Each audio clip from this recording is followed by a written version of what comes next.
Hello बच्चों, चलिए प्रश्न को पढ़ते हैं। यदि V समांतर षटफलक का आयतन जिसकी तीन संलग्न भुजाएं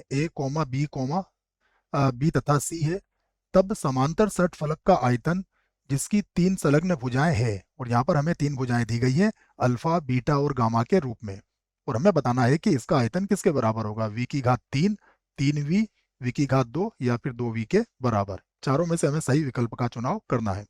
प्रश्न को हल करेंगे उसके पहले हम मुख्य अवधारणा लिखेंगे। तो अवधारणा मुख्य अवधारणा में हम प्रश्न को किस तरीके से हल करेंगे उस पर चर्चा करेंगे, और उससे संबंधित यदि कोई सूत्र होगा तो उसे भी लिखेंगे। यहाँ पर हम लिखने वाले हैं तीन तीन असमतलीय सदिशों, तीन असमतलीय, पूरा लिखना पड़ेगा बच्चों, तीन असमतलीय सदिशों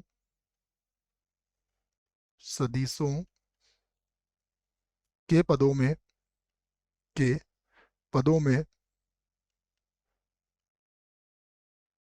पदों में अदिश त्रिगुणन,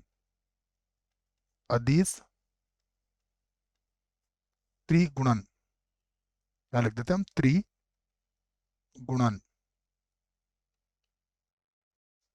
ठीक है, किस तरीके से परिभाषित होगा इसको हम इस प्रकार से समझ लेते हैं। मान लीजिए हमारे पास एक सदिश ए दिया जाता है, यहां पर लिख देता हूं मैं। यदि ए सदिश हमें दिया गया है कुछ इस प्रकार, ये है A1 एल सदिश, उसके बाद है प्लस A2 एम सदिश, प्लस A3 एन सदिश, और मान लीजिए दूसरा सदिश दिया गया है बी, जो है B1 एल सदिश, B2 एम सदिश और B3 एन सदिश। एक सदिश और सी ले लेते हैं। तो ये जो सी सदिश है ये है C1 एल सदिश, C2 एम सदिश और C3 एन सदिश है। तब यदि हमें ABC का त्रिगुणन लिखना हो तो यह इस प्रकार से लिखा जाएगा, जो आपको सीधे सीधे याद रखना है। तो ABC का जो त्रिगुणन होगा वह इस प्रकार होगा, A, B और C। तो सबसे पहले तो क्या आएगा, सारणिक। सारणिक में क्या आएंगे, देखो हमें पता है एल, एम और एन यहाँ पर असमतली है। यहाँ पर एल, एम और एन असमतलीय सदिश है, तो उनके जो गुणांक होंगे वो सारणिक में आ जाएंगे।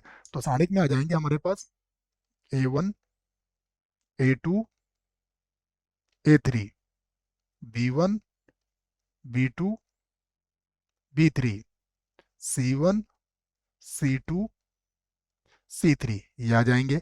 और यहाँ पर आ जाएगा हमारे पास एल सदिश, एम सदिश और एन सदिश, इसका त्रिगुणन, ये आ जाएगा बच्चों। तो ये इस प्रकार से आपको सूत्र याद रखना है। अब चलते हैं प्रश्न की ओर। तो प्रश्न में भी कुछ इस प्रकार की हमें चीजें दी गई है। देखिए क्या कहा गया है कि V जो है समांतर षटफलक का आयतन जिसकी तीन भुजाएं A, B तथा C है। तो अब हम अगर समांतर षटफलक की भुजाएं हैं तो सीधी सी बात है कि A, B और C कभी भी समतलीय नहीं हो सकते हैं। तो ABC यहाँ पर क्या है, असमतलीय है। और उसके बाद फिर हमें अल्फा, बीटा और गामा के लिए दूसरी जो समांतर षटफलक का आयतन है उसे ज्ञात करने के लिए अल्फा, बीटा, गामा दिए गए हैं। तो सबसे पहले हम क्या लिखेंगे, हम यहाँ कह सकते हैं कि प्रश्न में A सदिश, B सदिश तथा C सदिश ये क्या है, असमतलीय है। असमतलीय है, असमतलीय है।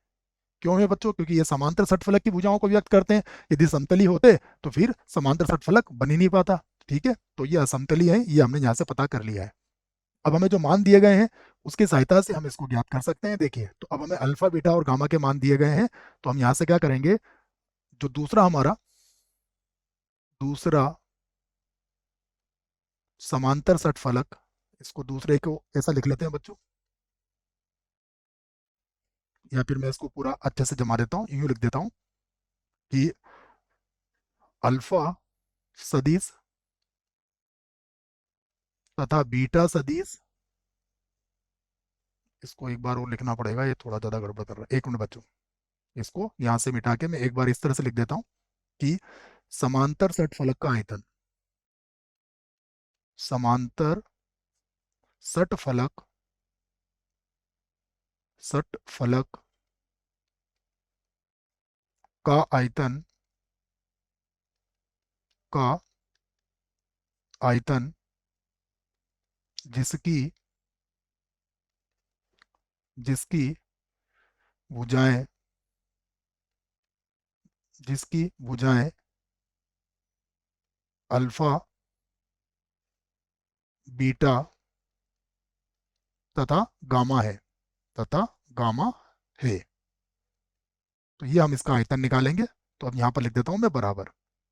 क्या हो जाएगा इसका आयतन? इसका आयतन बराबर होगा अल्फा सदिश बीटा सदिश और गामा सदिश। यही होता है आयतन समांतर षट फलक का। अब इसको हम क्या लिख सकते हैं?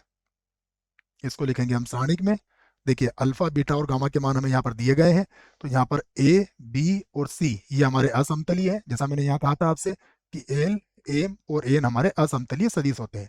तो इनके जो गुणांक होंगे वो सारणिक में आ जाएंगे। तो सारणिक में क्या आ जाएगा? A dot B A dot C. यहाँ लिख देता हूँ मैं।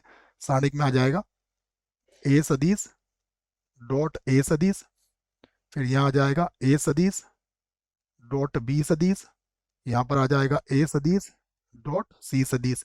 उसके बाद आ जाएंगे ए, यहाँ से आ जाएगा ए सदिश डॉट बी सदिश, फिर बी सदिश डॉट बी सदिश और फिर बी सदिश डॉट सी सदिश। इसे भी लिख लेते हैं हम यहाँ से। तो ये आ जाएगा ए सदिश डॉट आ जाएगा बी सदिश, यहाँ पर है हमारे पास बी डॉट बी। तो ये हो जाएगा बी सदिश डॉट बी सदिश और यहाँ पर आ जाएगा बी सदिश डॉट सी सदिश। यहाँ पर आ जाएगा बी सदिश और डॉट सी सदिश है ना। इसको बी डॉट ए भी लिख सकते हो बच्चों, ए डॉट बी को। उसके बाद देखिए यहाँ पर है ए डॉट सी, तो ए सदिश डॉट सी सदिश। यहाँ पर आ जाएगा बी सदिश